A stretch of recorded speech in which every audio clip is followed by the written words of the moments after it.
tardes, bienvenidos a un nuevo capítulo. Hoy tengo el gusto de entrevistar a Sandra Rita Jiménez García, doctora en neurociencias cognitivas y de la conducta. Ok, maestra, hoy tengo su presencia para hablar sobre un tema, sobre los problemas del aprendizaje. Más que nada tengo el objetivo de ver cómo ustedes tienen esa perspectiva de cómo observan a sus alumnos cuando ellos enfrentan algún problema del aprendizaje y los desafíos que ellos tienen que pasar a diario. Bueno, quisiera empezarle con una pregunta. Desde su perspectiva y experiencia personal, ¿cómo define usted qué es un problema de aprendizaje? Bueno, el problema de aprendizaje es más que nada la dificultad que tiene el alumno al poder ir al mismo ritmo que todos los demás normalmente. Y hablo normalmente porque finalmente todos tenemos la capacidad de aprender, pero estos sí son muy marcados. ¿En qué momento nota que un alumno no está siguiendo el ritmo esperado?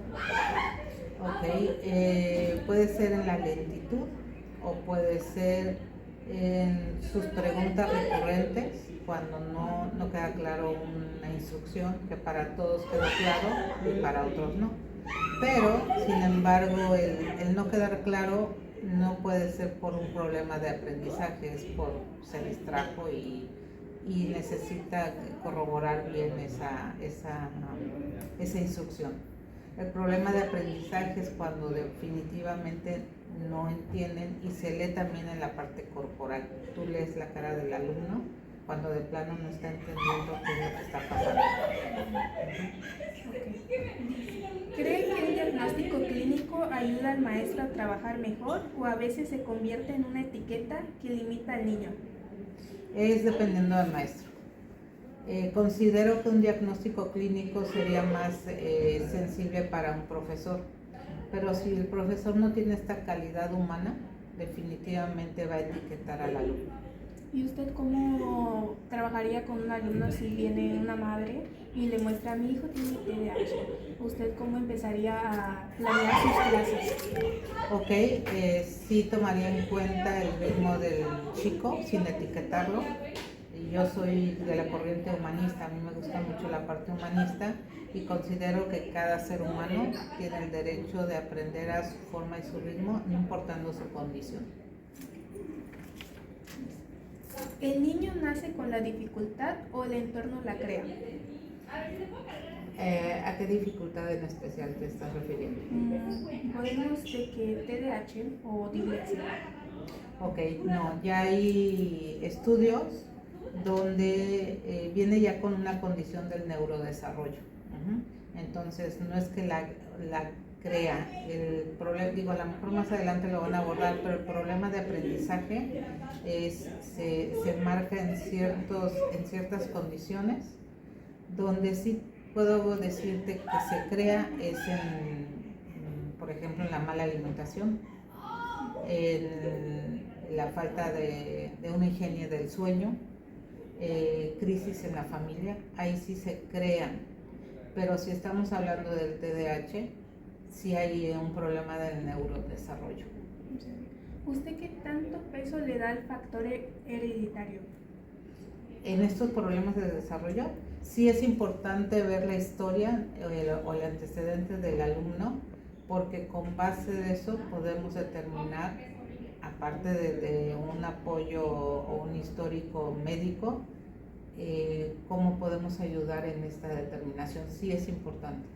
Y si el niño es propenso a tener, por ejemplo, dislexia o dislalia, ¿se puede evitar o sí lo va a tener? No, sí lo tiene, nada más se utilizan las técnicas para que pueda, primero es de aceptación y de incorporación, es más que nada sensibilización dentro de los grupos, pero un niño con dislexia, discalculia, disgrafia, sí lo va a tener, nada más es llevarlo al ritmo de sus compañeros. Obviamente no va a tener la misma línea, pero es entender también su condición. ¿Y cree que en verdad ayuda mucho que ellos tengan una intervención temprana?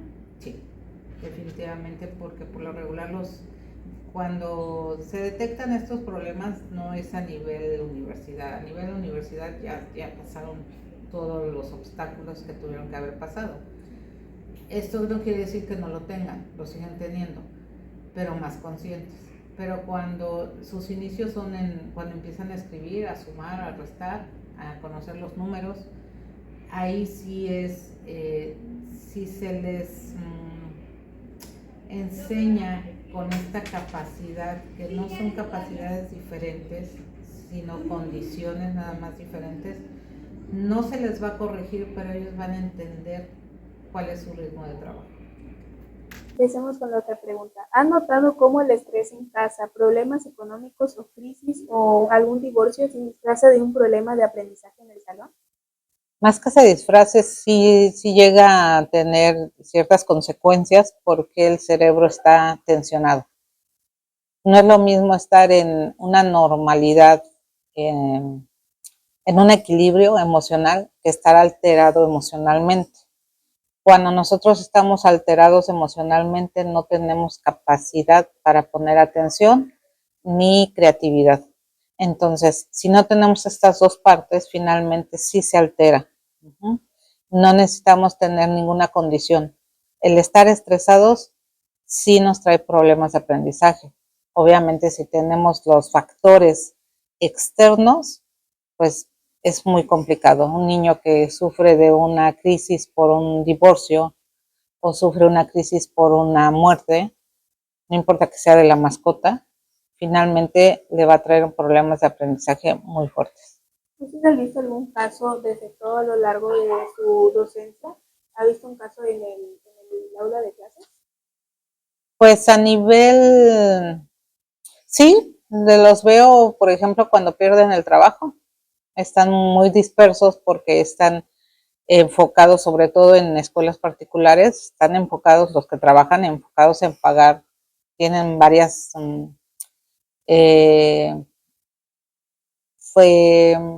formas o vaya, se me fue la palabra, tienen varias, ¿cómo podría decirlo? Pues tienen muchas condiciones de vida que les hacen solventar por medio de su trabajo. Al momento de perder el trabajo, eso ya causa problemas de aprendizaje porque están ocupados y preocupados en cómo generar y se olvidan de lo que tienen que aprender. ¿Usted cómo motivaría a esos alumnos de momentáneo que esto está fortificando su aprendizaje? Ok, ¿cómo los oriento? Finalmente es prioridades. O sea, si es algo que está en sus manos para solucionar, entonces que se enfoquen. Pero si no está en sus manos esa solución, que no se preocupe. ¿Y cómo se orienta? Pues busca el trabajo mientras haz una gama que puedes hacer para poder pagar, en este caso, tus estudios. ¿Qué importancia le da a la alimentación y al descanso? Toda, 100%. Si nosotros no nos alimentamos, hay un químico que se genera por medio del estómago, que se llama la serotonina.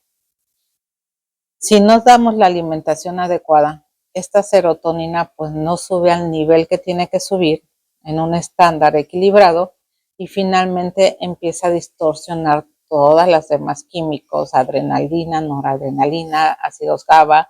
Esto altera el cerebro y al momento de alterarse el cerebro, pues finalmente no podemos dormir bien, no descansamos, mala alimentación, empezamos a entrar en procesos de ansiedad y muchas veces caemos en procesos de depresión.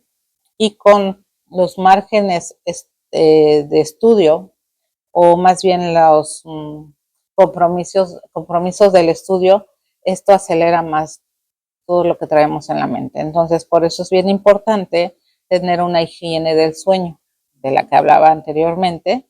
Esta higiene del sueño nos ayuda a dormir. Es 8 horas tenemos que dormir porque es donde todo nuestro cuerpo empieza a regenerarse y con él el cerebro. Si nosotros no dormimos bien, empezamos a tener crisis de ansiedad.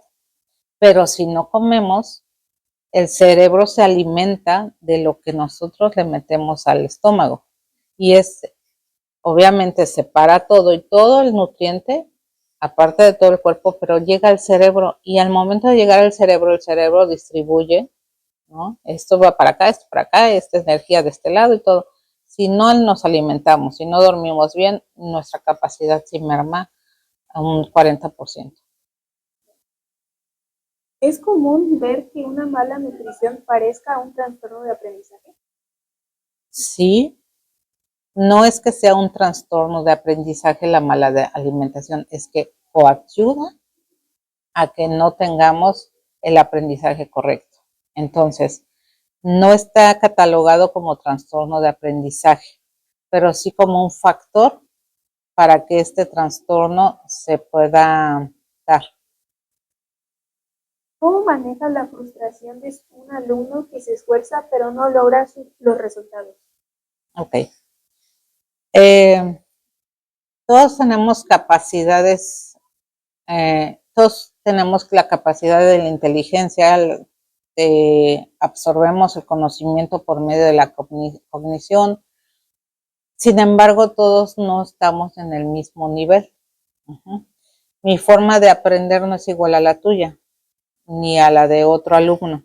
Mi forma de aprender es a mi ritmo y a mis bases para este aprendizaje. Cuando un alumno está del punto A al punto B, puede ser una mecha muy corta o una carrera muy corta. Pero hay otro alumno que puedo tener punto A y el punto B está hasta este extremo. Entonces la carrera o la mecha es más larga. La frustración dentro de lo que se marca es que no vas a tener, puedes tener la misma calificación, sí, pero tu rendimiento va a ser diferente al mío. Y no es el coeficiente intelectual, ese es otro rubro. Es cómo logro sensibilizar al alumno dentro de esta frustración que va a aprender, pero a su forma y a su ritmo. Muchos son buenos para matemáticas, otros son buenos para, no sé, historia, otros para computación. Sin embargo, todos aprendemos, nada más que unos se especializan en matemáticas, otros en computación, otros en historia. Pero al final, todos vamos a aprender. ¿Qué tanto influye el ambiente físico del aula, la luz, el ruido, el orden, en el rendimiento de un cerebro con dificultades de aprendizaje? Bastante. De hecho, el ambiente, si hace calor, si hace frío, si son estimulantes. Si hay humedad, si el aire acondicionado, donde hay aire acondicionado, la luz es importante porque si no está iluminado, pues empieza la somnolencia de por sí, ¿no? Venimos todos cansados y luego sin la parte ergonómica del aula, pues es muy complicado. Sí afecta bastante toda la parte que conlleva un aula. ¿Cómo afecta el contexto actual, donde hay niños con pantallas y otros sin libros, a la forma en que el cerebro se prepara para la escuela? Ok, el contexto actual, ¿a qué te refieres? ¿A los celulares en sí? Sí, de que ahora los niños tienen más como ese uso más a temprana edad a los celulares, siempre están en juegos y ellos ya no están jugando al aire libre como los... No, está totalmente, está mermando la capacidad de aprendizaje, porque el aprendizaje es lúdico. Entonces, no es lo mismo ver a una vaca en físico, ver el animal que haga mu, a que te pongan una pantalla donde diga mu, ¿no? Acuérdense o acuérdate que nosotros en nuestros primeros aprendizajes es de la percepción Y para nosotros tener percepción estamos con los sentidos. Entonces, si yo voy y veo una vaca así en vivo, el olor, la visión, el tamaño, el sonido, todo lo que conlleva la parte donde esté la granja, a verlo en una pantalla es muy diferente. Ahora, la capacidad de asombro empieza a mermar, la capacidad del cuestionamiento de la lógica merma, porque desafortunadamente hoy tenemos toda la información verídica y falsa dentro de estas pantallas. Entonces, sí estamos perdiendo mucha razonamiento y mucha lógica y sobre todo memoria. Porque, si te voy a poner un ejemplo muy rápido, Facebook nos menciona las fechas de cumpleaños. Antes, cuando no había este tipo de tecnología, nos sabíamos la fecha de cumpleaños de memoria de todas las personas cercanas a nosotros. Números telefónicos, relacionábamos, no teníamos que buscar un aparato a ver dónde está, no sé, el bompanel de las torres, ¿no? Decíamos, pues vamos así, nosotros éramos nuestros propios GPS, nosotros éramos nuestros propios almanaques, porque nuestro conocimiento estaba.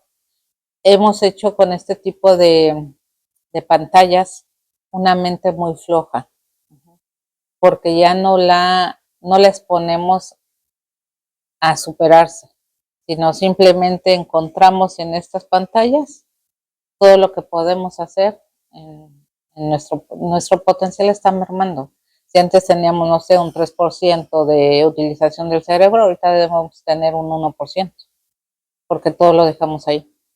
¿Y qué recomendaría usted para dejar un poco todas las consecuencias que ha traído el celular o las redes sociales para generar ese 3% de nuevo en el cerebro? ¿Okay? Primero, capacidad de asombro. Tan sencillo como ver un atardecer o un anochecer. Capacidad de cuestionamiento. ¿Por qué, no sé, en verano, en otoño se caen las hojas? Capacidad de lectura, la parte de la física, ¿no? Porque leer un libro, yo regresaría a los libros físicos, yo regresaría a las bibliotecas, porque te da la capacidad de investigación. Regresaría también a la parte del ejercicio. Ejercicio físico te ayuda mucho a poner el cerebro en acción. Yo regresaría a los básicos de antes de la tecnología. ¿Y cree que la tecnología es mala o sí se puede consumir, pero...? No, la tecnología es muy buena. O sea, la tecnología la verdad es que nos da un avance muy fuerte como humanidad. La cuestión es que no la sabemos utilizar. Porque las redes sociales es un chismerío en lugar de una comunicación, ¿sí? Las redes sociales se hicieron para contactar a las personas que no podemos tener cerca de nosotros. Pero a veces la tenemos a un lado y estamos chateando en el WhatsApp, ¿no? Y está a un lado de nosotros. Hemos evitado también el contacto físico porque resulta que platicamos más por medio de mensajes que teniendo de frente. Cuando estamos enfrente ya no sabemos ni de qué platicar. ¿Por qué? Porque es más fácil. Nuestra personalidad también se está escondiendo en estos medios. Pero hablando en sí de la tecnología es muy buena para todos. Nada más que está mal utilizado.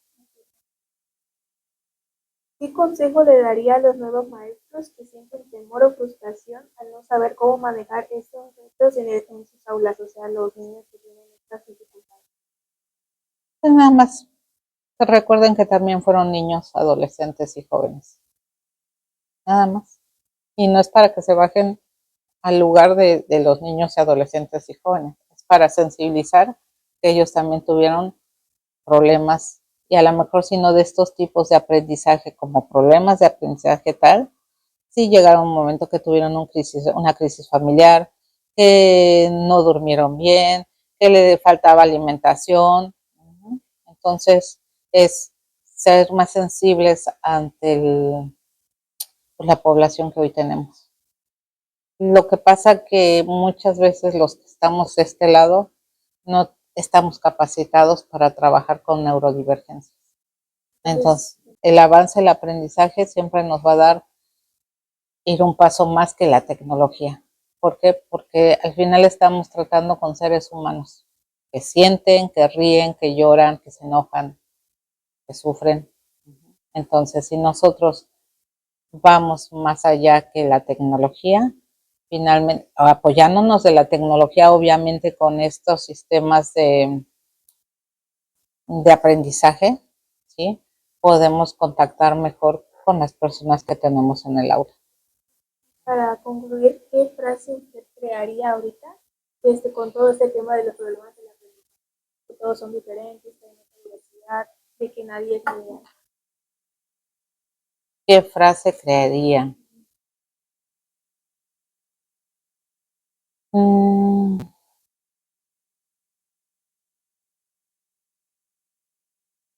Creo que cerraría en una sola frase. Todos tenemos derecho a ser felices.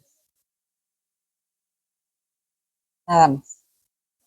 Muchas gracias, maestra, por la entrevista, por tu tiempo y por compartirme su perspectiva de cómo ve los temas de la habla de cómo también las redes influyen la tecnología y también desde factores muy sencillos, una buena alimentación y el descanso son muy primordiales pues para que los niños puedan llevar como un acompañamiento o una intervención temprana y pues los niños puedan llevar una vida, por así decirlo, normal. Sí, vuelvo a lo mismo. Normal es como muy trillado, es como bueno y malo, ¿no? Porque entonces ya estamos categorizando. Pero yo creo que una vida, pues una vida ligera, ¿no? Donde no haya este tipo de prototipos, de prejuicios, porque eres diferente, nadie es diferente, ¿no? Porque se marca por las condiciones del cerebro y las condiciones de cómo cada uno aprendemos, pero realmente todos somos iguales. La cuestión es cómo lo estamos llevando a cabo, ¿sí? Y la inclusión es bien importante siempre y cuando nosotros estemos preparados para incluirlos, porque nosotros somos los primeros que rechazamos este tipo de condiciones. Muchas gracias, profesora. Gracias a ustedes.